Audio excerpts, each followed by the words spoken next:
Welcome guys. अभी जो video देख रहा था आम आदमी पार्टी की डॉक्यूमेंट्री है जिसको बीजेपी ने रोकने की पूरी कोशिश की थी और ध्रुव राठी ने अपने चैनल पर अपलोड किया। तो उसमें क्या है देखते हैं। चलिए गाइस वीडियो को स्टार्ट करते हैं। ऐसा भी क्या है इसके अंदर जो बीजेपी वालों ने पूरी कोशिश करी थी रोकने की इसको। नमस्कार दोस्तों, आज का वीडियो कोई साधारण वीडियो नहीं है। आज मैं आपको पूरी डॉक्यूमेंट्री है, मजाक नहीं कर रहा। आज आप एक पूरी डॉक्यूमेंट्री फिल्म देखेंगे। असल में बात क्या है कि कुछ दिन पहले इस डॉक्यूमेंट्री की प्राइवेट स्क्रीनिंग होने जा रही थी दिल्ली में जर्नलिस्ट के लिए, लेकिन दिल्ली पुलिस ने जबरदस्ती आकर उसे रोक दिया। कहा कि परमिशन नहीं है और इस डॉक्यूमेंट्री को देखना बैन कर दिया। आप तो जानते ही होंगे दोस्तों कि ये पहली बार नहीं है ऐसा हो रहा हो देश में। इससे पहले बीबीसी की इस डॉक्यूमेंट्री पर बैन लगाया गया। फिर खबर आ रही है कि दिलजीत दोसांझ की नई फिल्म पंजाब 95 इंडिया में रिलीज नहीं हो पा रही है क्योंकि सेंसर बोर्ड परेशानियां कर रहा है। दिलजीत ने ट्वीट करके कहा कि अभी के लिए सिर्फ इंटरनेशनली रिलीज हो रही है बिना किसी कट्स के साथ। अब हैरानी की बात देखो, दूसरी तरफ कुछ ऐसी फिल्में हैं जिन्हें सरकार के द्वारा इतना प्रमोट किया जाता है कि उन्हें स्पेशल ट्रीटमेंट मिलती है। The Sabarmati report, Kerala story, accidental prime minister, Veer Savarkar, ये फिल्में ना सिर्फ सिनेमा हॉल में रिलीज होती हैं बाकी फिल्मों की तरह, बल्कि टैक्स फ्री करेक्ट जाता है। इनकी स्पेशल स्क्रीनिंग भी कराई जाती है पार्लियामेंट में मिनिस्टर्स के सामने, और प्रधानमंत्री खुद भी इनका प्रचार करते हैं ट्वीट करके। और वो भी तब जब ज्यादातर समय इन फिल्मों में झूठी कहानी और झूठा प्रोपेगेंडा भरा होता है। लेकिन अगर कोई ऐसी फिल्म हो जो इनकी आलोचना कर दे या किसी दूसरी पार्टी को थोड़ा फेवर कर दे तो वो डॉक्यूमेंट्री ही क्यों ना हो, उसकी प्राइवेट स्क्रीनिंग पर भी बैन लगा दिया जाएगा। ये जो डॉक्यूमेंट्री है जिसे आज आप देखने जा रहे हो, इस फिल्म को बनाने वाले लोगों ने मुझे रीच आउट किया इस घटना के बाद और पूछा कि क्या मैं अपने YouTube चैनल पर इसे रिलीज करना चाहूंगा। तो मैंने ये फिल्म देखी और सोचा क्यों नहीं। अगर इस तरीके से लोकतांत्रिक देश में आजादी को खत्म किया जाएगा तो मैं वो हर चीज करूंगा जिसकी जरूरत होगी आजादी को बचाने के लिए। ये जो सेंसरशिप का सिलसिला है, हम इसे आगे इस तरीके से चलते नहीं रहने दे सकते। इसलिए ये आज मैं रिलीज कर रहा हूँ। ये डॉक्यूमेंट्री 2024 के उस दौर के बारे में है जब देश के इतिहास में पहली बार एक सिटिंग चीफ मिनिस्टर को आम आदमी केजरीवाल, एक ही केस में एक पॉलिटिकल पार्टी की सारी टॉप लीडरशिप जेल केजरीवाल। और ये केस ऐसा जिसमें अभी तक कोई कन्विक्शन नहीं हुआ है और सुप्रीम कोर्ट ने बार बार डांट लगाई है ईडी और सीबीआई को। इस फिल्म का नाम है अनब्रेकेबल और हालात इतनी खराब है दोस्तों कि इस फिल्म के डायरेक्टर वैसे तो इंटरनेशनल अवार्ड विनिंग डायरेक्टर है, लेकिन वो अपना नाम नहीं बताना चाहते क्योंकि उन्हें डर है कि इस फिल्म के रिलीज होने के बाद कहीं उन्हें हरासमेंट ना फेस करनी पड़े। तो आइए इसे देखते हैं। घर पर अपने पॉपकॉर्न बना लीजिए और इसे जमकर शेयर करना ताकि इन लोगों को भी पता चले कि अगली बार लोगों के बोलने के अधिकार को, हमारी आवाज को, हमारे फ्रीडम ऑफ एक्सप्रेशन को दबाओगे तो जनता उसका मुंह तोड़ जवाब करेक्ट मिलेगा, मुंह तोड़ जवाब।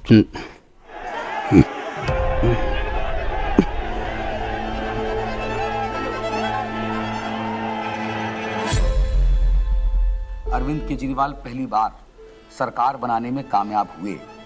70 में 67 सीटें कोई सोच सकता है? 70 में से 67 फर्स्ट टाइम। 70 में 62 सीटें कोई सोच सकता है साहब? तो उसके बाद से विरोधियों को लगा कि नहीं भाई, ये तो जमीन पे जो है वो काम कर रहे हैं, लोग इनसे जुड़ रहे हैं।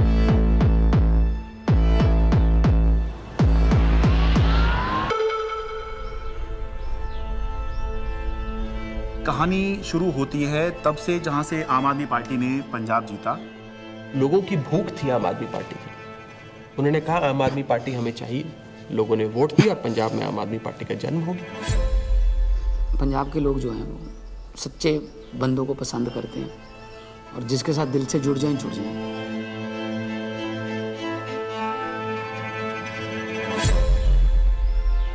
आम आदमी पार्टी गुजरात को भविष्य देगी। गुजरात की 6 करोड़ जनता के साथ मिलके एक नया गुजरात बनाएंगे जिसमें 24 घंटे बिजली होगी। और उसके बाद आम आदमी पार्टी गुजरात में जैसे ही घुसी तो वहां से एक दिल्ली के अंदर हमें चेंज आता हुआ दिखाई दिया।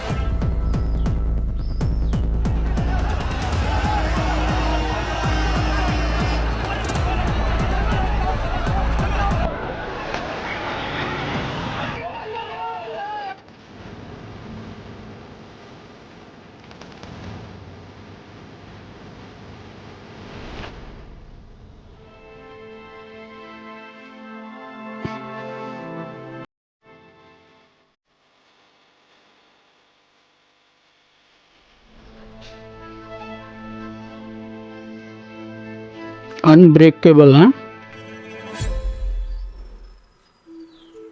So it started, I think, with the arrest of Satyendra Jain ji.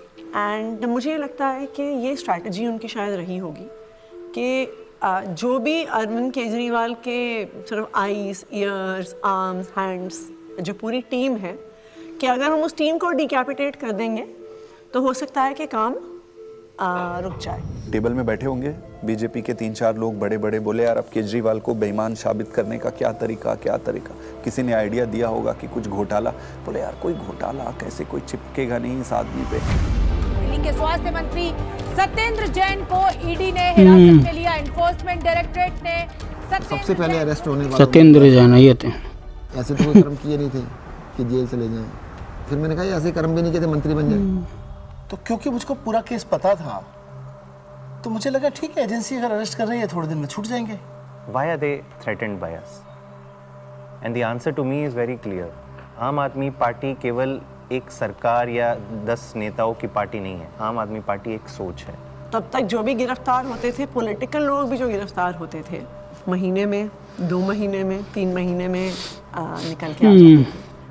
तब हमने ये नहीं सोचा था कि इतना लंबा चलेगा. अब ये जानकारी मिल रही है कि मनीष सिसोदिया को गिरफ्तार कर लिया गया है. इस वक्त की बड़ी सीबीआई बुलाया जाता था, ईडी बुलाया जाता था, उनके घर पे रेड हुई, उनके बैंक के लॉकर पे रेड हुई, दिल्ली सचिवालय में उनके ऑफिस में रेड हुई. ये मंत्री हैं ये दिल्ली के, उसमें सत्येंद्र जैन जी सीबीआई और ईडी वहाँ पे पहुंच गए थे. देखिए हमें तो दिल्ली गवर्नमेंट में मंत्री कि आम आदमी पार्टी के किसी भी नेता के पास एक भी पैसा नहीं है, और मेरे ख्याल से आज ही ईडी और सीबीआई को भी पता है. मैं तो खुश था कि दिल्ली में एक ऐसी शराब पॉलिसी बनाई गई है जिसमें एक मॉल में 27 शराब की दुकानें थी, वो अब कम हो जाएंगी और सरकार को रेवेन्यू बहुत ज़बरदस्त मिलेगा. तो मैं तो खुश था कि अच्छी पॉलिसी बनाई गई है और कई राज्य इस पॉलिसी को देख रहे थे. पर अचानक इन्होंने चिल्लाना शुरू किया है तो स्कैम हो गया है, स्कैम हो गया है, स्कैम हो गया है. अगर एक अच्छी पॉलिसी को ये स्कैम करार देके सीबीआई और ईडी में केस रजिस्टर करा सकते तो किसी भी.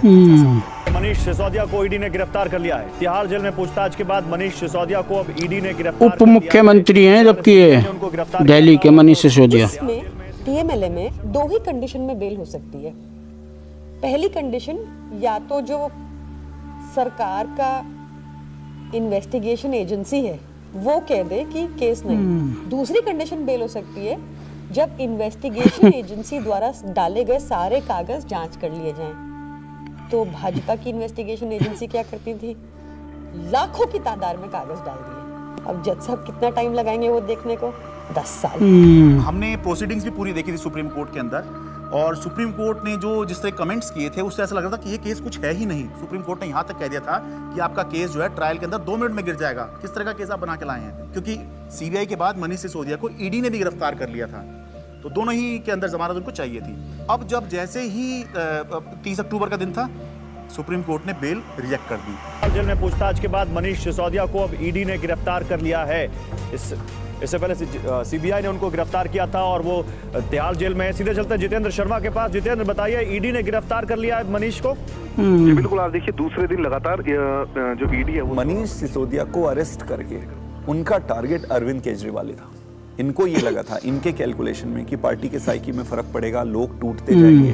तो इसका मतलब ये है कि डेस्परेशन के मापदंड पे तो भारतीय जनता पार्टी अपने लास्ट थ्रेशोल्ड पे पहुंची, और भारतीय जनता पार्टी की लीडरशिप भी उस थ्रेशोल्ड तक पहुंच गई कि अब और कोई तरीका नहीं है इनको जेल में डालने. मैं कैसे भी कमजोर करो इनको, दबाव बनाओ जेल में डालकर भी कैसे. आपके सांसद संजय सिंह की हो गई है गिरफ्तारी. ईडी ने करते थे संजय सिंह, उस पर कहीं ना कहीं एक बड़ी चोट फिलहाल आम आदमी पार्टी के लिए रहेगी, लेकिन राजनीतिक रूप से ये नुकसान तो है ही. लेकिन क्या सरकार का पक्ष रहेगा शराब नीति मामले में जब ये गिरफ्तारी हुई है? ये सांसद हैं, इनको गिरफ्तार संजय सिंह हैं. तो भगत सिंह ने अपनी किताब में लिखा कि उनके छोटे भाई जब उनसे मिलने आए, फांसी की सजा हो चुकी थी तब तक, उन्होंने लिखा कि उन्हें ये फिक्र है हरदम नया तर्जे जफा क्या है. जफा मतलब अत्याचार. उन्हें ये फिक्र है हरदम नया तर्जे जफा क्या है. हमें भी शौक है देखें सितम की इंतहा. इस सरकार के ऊपर बिल्कुल फिट बैठता है. कि ये सितम करने पे आए हैं और हम इनकी सितम की इंतहा देखना चाहते हैं। 2200 करोड़ रुपए की रिश्वत खिलाई है ना? Nothing is going on record. 2200 crore रुपए की रिश्वत आपके अधिकारियों 2200 करोड़ रुपए की रिश्वत है।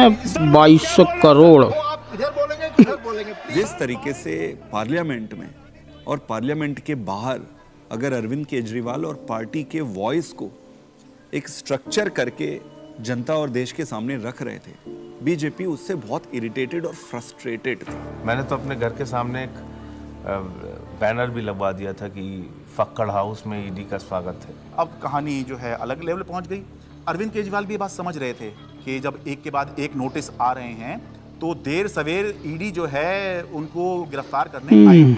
हमारा एक व्हाट्सएप ग्रुप है पार्टी की लीडरशिप का, जिसमें एक खबर आई थी कि ईडी वाले अरविंद जी के घर पहुंच गए हैं 6 फ्लैग स्टाफ रोड पे। एंड मुझे याद है मैंने ओबरॉय के फ्लाईओवर के नीचे से फिर हमने गाड़ी का यू टर्न लिया था और फिर 6 फ्लैग स्टाफ रोड जो सिविल लाइंस में है वहाँ पे पहुँचे थे। मुझसे पहले सौरभ भारद्वाज पहुँचे थे वहाँ पे। इतने में उन्होंने बैरिकेडिंग दोनों तरफ कर दी, बट मैं बैरिकेडिंग से पहले ही जो है वो अंदर पहुँच गया था। मैं वो मेरे को अंदर से किसी का मैसेज आया which was very sad thing to imagine. Arvind Kejriwal ji अपना बैग पैक कर रहे हैं और एक मुख्यमंत्री अपने घर में ही असहाय है, आप सोचिए। और वहाँ जो पुलिस खड़ी है वो उसके लिए नहीं खड़ी है, वो इसलिए खड़ी है कि किसी और को आने नहीं देंगे। उसके यहाँ जो ईडी के जो अफसर हैं वो उसको कह रहे हैं कि अब आप बैग पैक कर लो, आपको अरेस्ट कर रहे हैं। ईडी दफ्तर ले जाया जा रहा है अरविंद केजरीवाल को।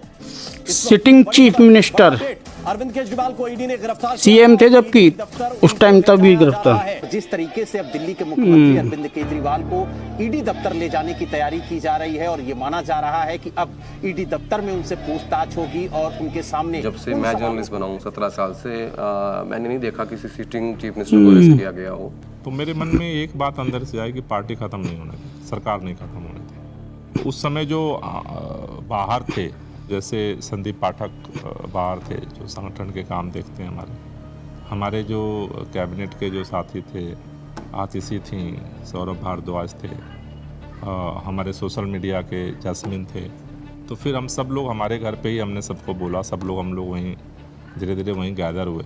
अब ये देश को बचाने की लड़ाई है, तानाशाही के खिलाफ लड़ाई है और सभी मिल करके लड़ेंगे और इस लड़ाई को जीतेंगे।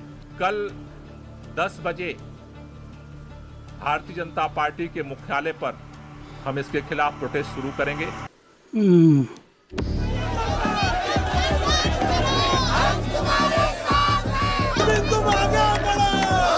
सबसे पहले मैं पहुंचा वहां। हुआ ये कि लोग पार्टी ऑफिस चले गए और हम और दुर्गेश पाठक जी जो आईटीओ वाला चौराहा है उस पर रुक गए। आईटीओ पे मैं जब पहुंचा तो मैंने देखा कि मेरे सामने ही आतिशी और सौरभ को अरेस्ट कर लिया गया।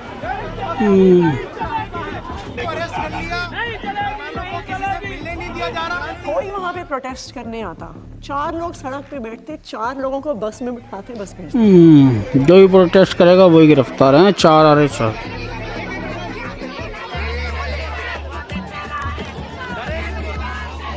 आईटीओ के ऊपर एक फुटओवर ब्रिज है, ऊपर अगर आप जाओगे आईटीओ ब्रिज, तो मैं लोकेशन चेंज करता रहता था। तो कहीं एक जगह जाके ऐसे शांत खड़ा हो जाता था, फिर मैं देखता था कौन आ रहा है किधर से, तो मैं देखता था उधर से 20 लोग आ रहे हैं। तो उनमें से मैं पहचान जाता था। मोस्टली मैं ऑर्गेनाइजेशन में काम करता था तो सबके नंबर थे, तो मैं उनको फ़ोन करके बोलता था अभी रुक जाओ 10 मिनट, मैं जहाँ बोलूँगा उस डायरेक्शन में जाना।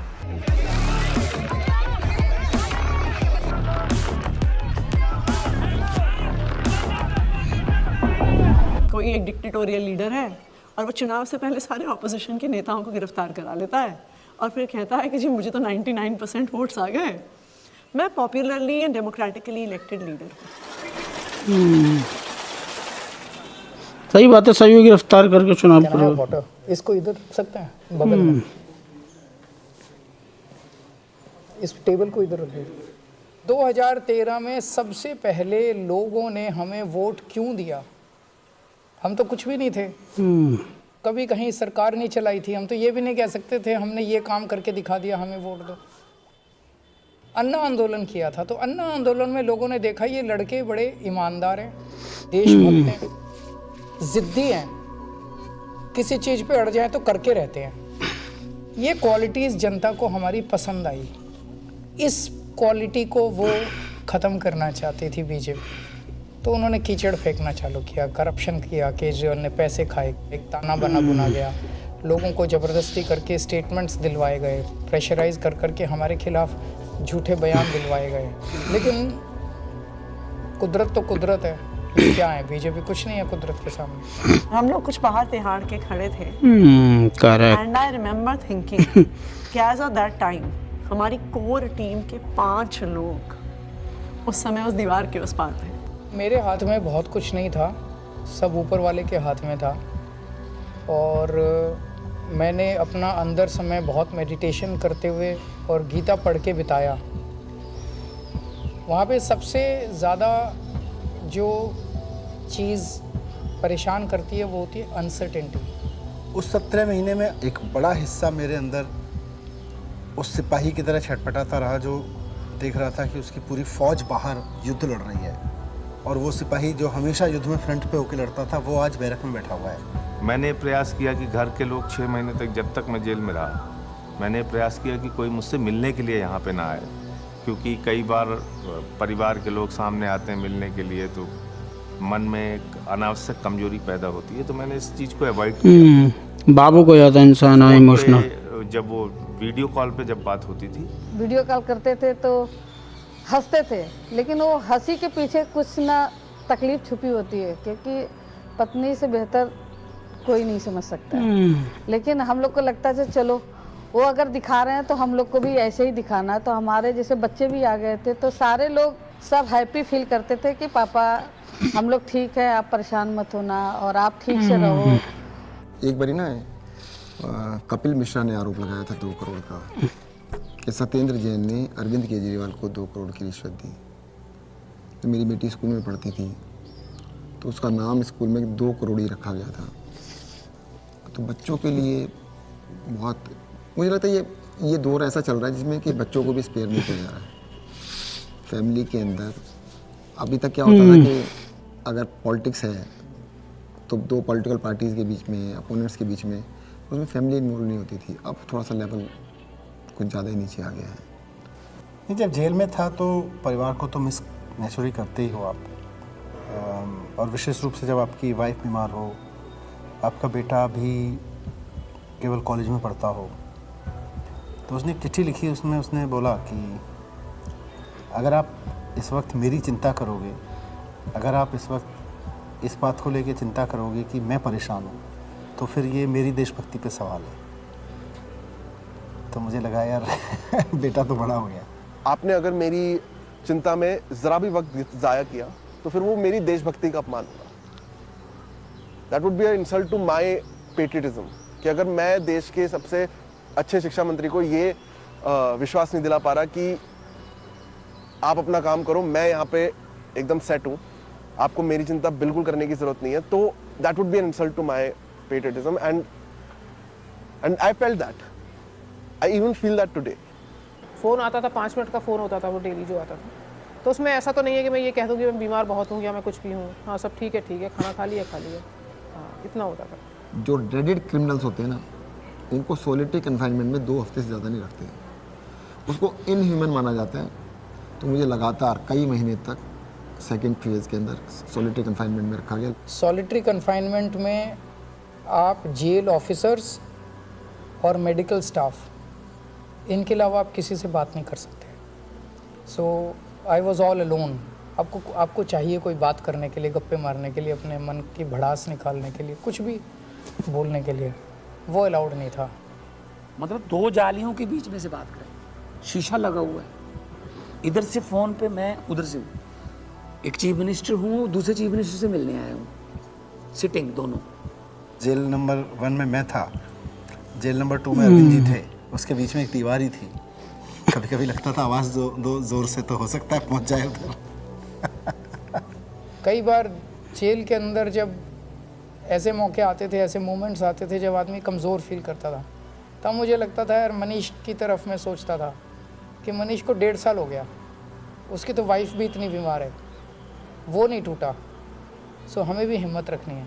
ये बड़ा वो था कि उन्होंने मेरी दवाइयाँ रोक दी। 15 दिन के लिए मैं शुगर का पेशेंट हूँ और 10 साल से मैं इंसुलिन पे हूँ और 15 दिन उन्होंने मुझे इंसुलिन दी। मेरा इंसुलिन भी नहीं दिया था इन लोगों 400 पहुँचने लग गया।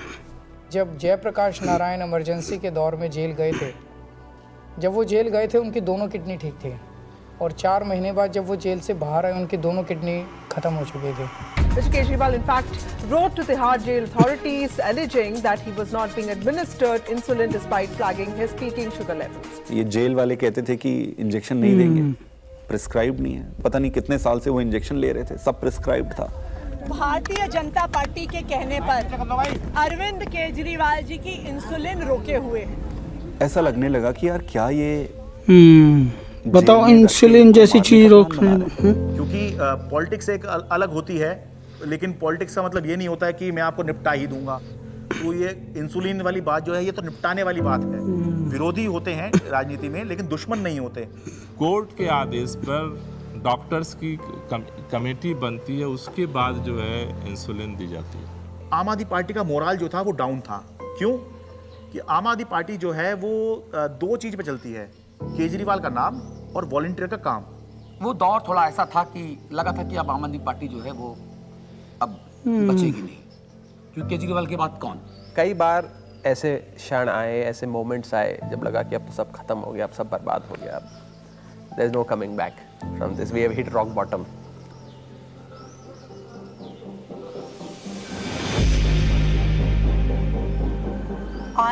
I really admire her for her strength. वो खुद पब्लिक डोमेन में आई पहली बार।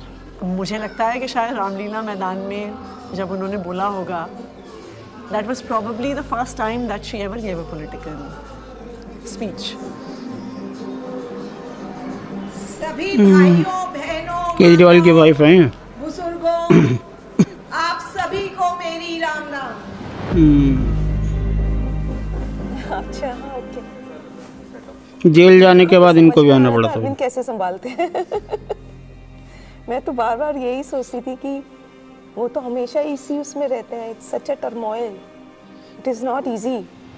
मेरी पत्नी ने आज तक कभी पॉलिटिक्स में पार्टिसिपेट नहीं किया था, कभी वो सामने नहीं आई, आपने कभी उनको नहीं देखा होगा। वो हमेशा शी एंकर्स द हाउस, लेकिन इस दौरान मजबूरी में उन्हें बाहर आना पड़ा, सामने आना पड़ा।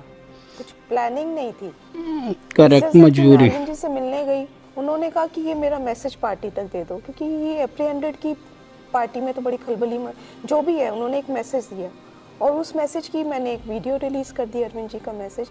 तो वो स्लोली शायद एक एंकरिंग हो गई मेरी, और मेरा एक रोल डिफाइन हो गया, मेरी एक जिम्मेदारी डिफाइन हो गई। और जिस तरह से वो सारे पार्टी के सीनियर लीडर्स से, चाहे वो पंजाब के थे, चाहे वो देश भर के दूसरे राज्यों के थे, चाहे वो दिल्ली के थे, सबसे मिल रही थी, सबको हौसला दे रही थी और सबको एकजुट रखा उन्होंने।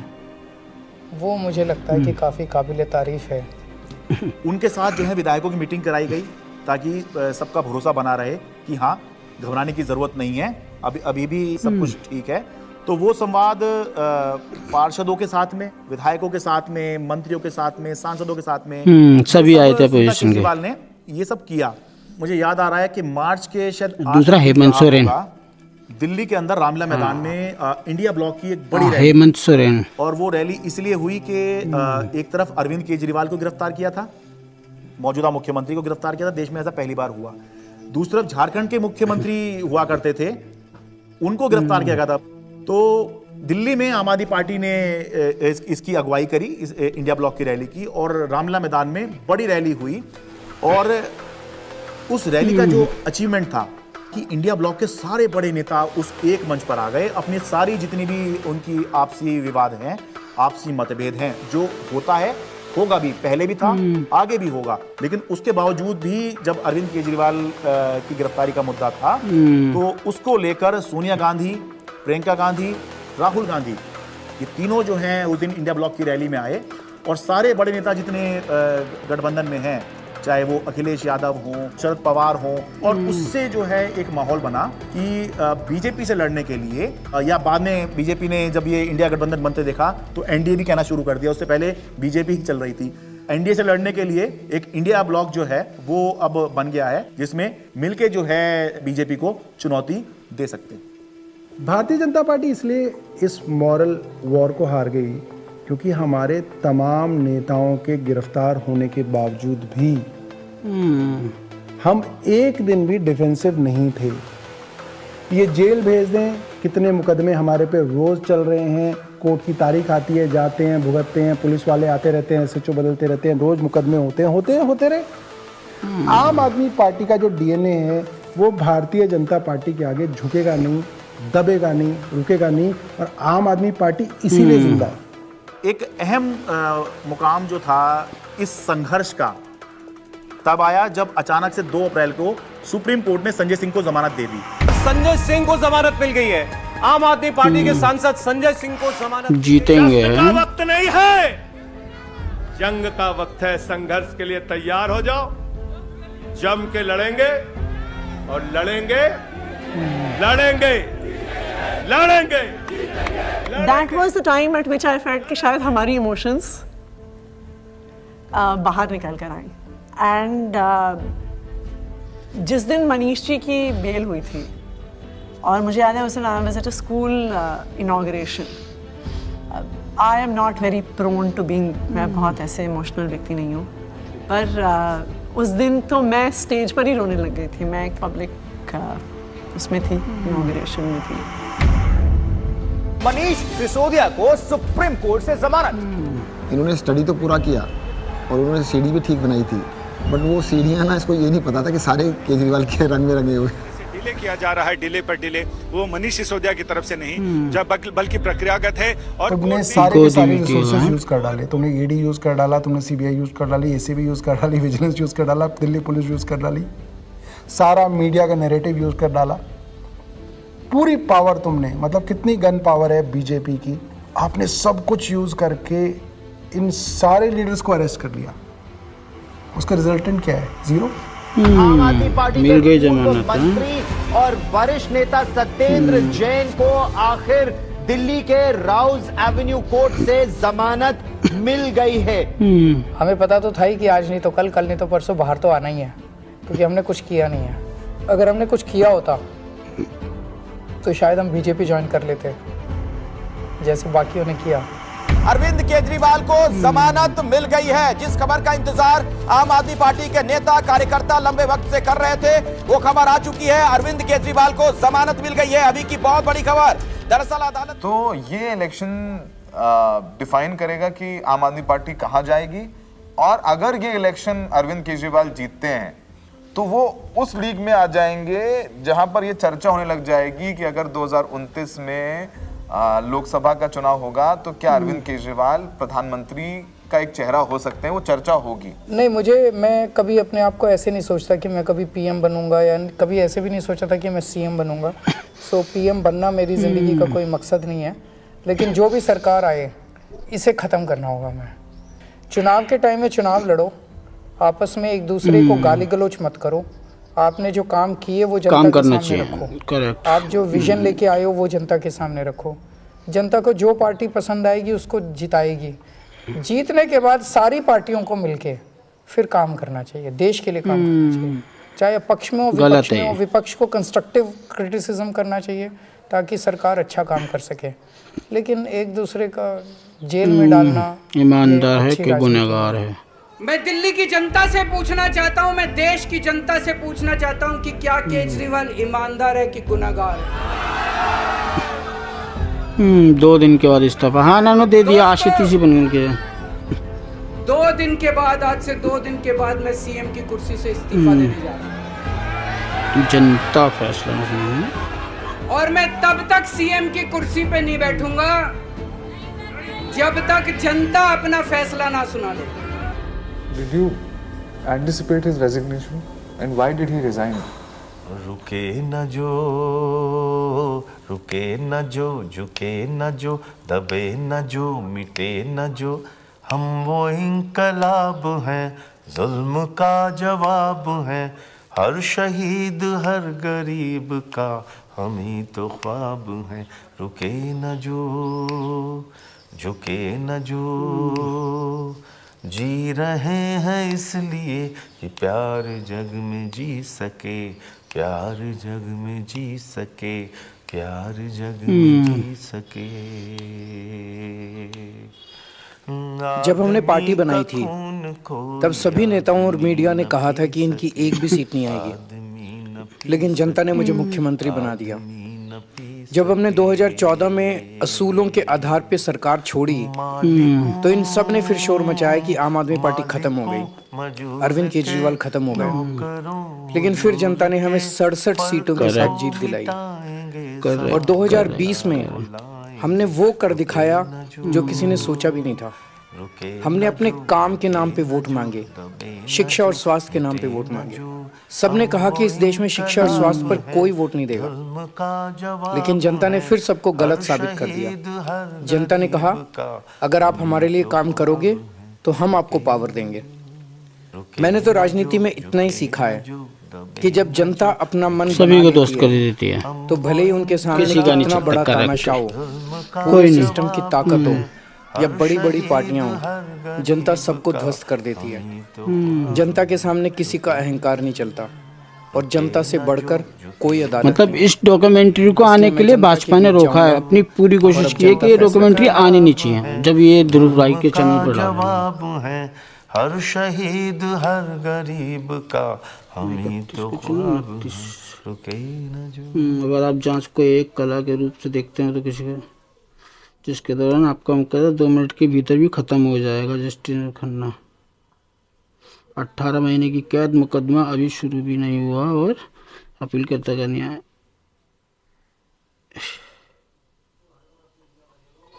खत्म। सो गाइस, ये आम आदमी पार्टी की सरकार दिल्ली में करीब 2014 या 15 से है और मैं कहूँगा इससे अच्छी पार्टी कोई नहीं है, इससे अच्छा काम किसी ने भी नहीं किया हुआ। देखो लाइट 24/7 आती है हमेशा, कभी भी लाइट नहीं जाती। मैं दिल्ली से ही हूँ, यहाँ कभी भी लाइट नहीं आती, 24/7 हमेशा लाइट आएगी। और जब से सरकार आई है 2014-15 से, जब से बिजली का बिल एकदम जीरो आता है हमारा, जीरो। आज तक कभी बिल नहीं आया बिजली का, जीरो ही आएगा। पानी का जीरो। लेडीज़ों के लिए बस फ्री एकदम, पूरी दिल्ली में कहीं भी जा सकती हैं फ्री में बस के अंदर। सरकारी स्कूल इतने ज़्यादा ख़राब थे, इतने ज़्यादा, उनको इतना अच्छा कर दिया कि वो प्राइवेट स्कूलों से भी अच्छे हैं काफ़ी, बहुत से तो प्राइवेट स्कूलों से भी अच्छे हैं और ज़्यादा पढ़ाई में, मतलब बहुत बढ़िया कर दिया स्कूल भी उन्होंने। सेकंड, जगह जगह हर एक मोहल्ले में मोहल्ला क्लिनिक खोल दिया, फ्री दवाई, कुछ भी बीमारी हो, छोटी मोटी बुखार ये कुछ भी आता, फीवर जैसे A to Z, वहाँ से अपनी दवाई भी ले लो मोहल्ला क्लिनिक से। मतलब मैं ये कहूँगा मैंने अपनी लाइफ में इससे अच्छी पार्टी कोई देखी ही नहीं, मतलब कि इतना बेस्ट काम किया है उन्होंने। हॉस्पिटल सारे सही कर दिए उन्होंने, स्कूल सारे बढ़िया कर दिए, गवर्नमेंट स्कूल में पढ़ाई भी इतनी सही हो गई और सब कुछ A1 एकदम फर्स्ट क्लास है। और आप देखना 101% ये दोबारा आएगी दिल्ली में, आम आदमी पार्टी ही जीतेगी। सो गाइस, यही था आज का वीडियो। उम्मीद आपको वीडियो पसंद आएगा। हमारे चैनल को सब्सक्राइब कर देना और वीडियो का लिंक डिस्क्रिप्शन से ले लेना। अल्लाह हाफिज़।